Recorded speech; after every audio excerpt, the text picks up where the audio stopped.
தமிழ்நாடு அரசின் தலைமைச் செயலாளராக சிவ்தாஸ் மீனா மாற்றப்பட்டு என் முருகானந்தம் நியமிக்கப்படலாம் என தகவல் வெளியாகியுள்ளது. யார் இந்த என் முருகானந்தம் என்பதை இந்த செய்தி தொகுப்பில் பார்க்கலாம்.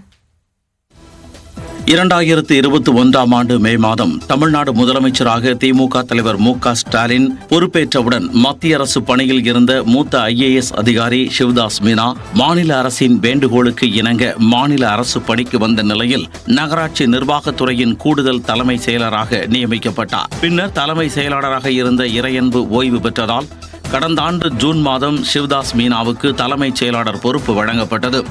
ஓராண்டிற்கு மேலாக தலைமை செயலாளராக உள்ள சிவ்தாஸ் மீனாவின் பணிக்காலம் வரும் அக்டோபர் மாதத்துடன் நிறைவடைய உள்ளது. இந்நிலையில் தமிழ்நாடு ரியல் எஸ்டேட் ஒழுங்குமுறை ஆணைய தலைவராக சிவ்தாஸ் மீனாவை நியமித்து அரசாணை வெளியிடப்பட்டுள்ளது. இதனால் தலைமைச் செயலாளர் மாற்றம் உறுதியாகிவிட்டது என்றும் விரைவில் அறிவிப்பு வெளியாகும் என்றும் தகவல் வெளியாகியுள்ளது. மேலும் தமிழ்நாட்டின் 50வது தலைமை செயலாளராக போவது யார் என்ற எதிர்பார்ப்பும் எகிரி உள்ளது. இதற்கான பட்டியலில் முதல் இடத்தில் மூத்த IAS அதிகாரியும் முதலமைச்சரின் முதன்மை தனிச் செயலாளருமான முருகானந்தத்தின் பெயர் இருப்பதாக கூறப்படுகிறது.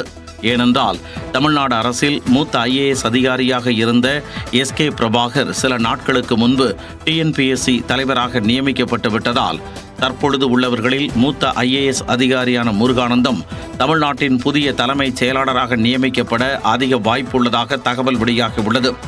சென்னையைச் சேர்ந்த பொறியியல் பட்டதாரியான என் முருகானந்தம் 1991 ஆண்டு தமிழ்நாடு பிரிவு IAS அதிகாரியாக தேர்வானார்.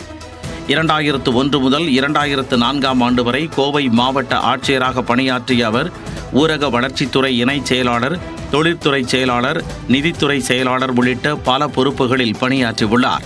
மு.க. ஸ்டாலின் தலைமையிலான திமுக அரசின் முதல் பட்ஜெட் தயாரிப்பில் நிதித்துறை செயலாளராக முருகானந்தம் முக்கிய பங்களிப்பை அளித்திருந்தார். கடந்த ஆண்டு மே மாதம் முதலமைச்சரின் முதன்மை செயலாளராக இருந்த உதயச்சந்திரன் நிதித்துறை செயலராக மாற்றப்பட்ட போது நிதித்துறை செயலராக இருந்த என் முருகானந்தம் முதலமைச்சரின் முதன்மை தனி செயலாளராக நியமிக்கப்பட்டார். இந்நிலையில் தமிழ்நாட்டின் புதிய தலைமைச் செயலாளர் பற்றிய அறிவிப்பு விரைவில் வெளியாகும் என எதிர்பார்க்கப்படுகிறது.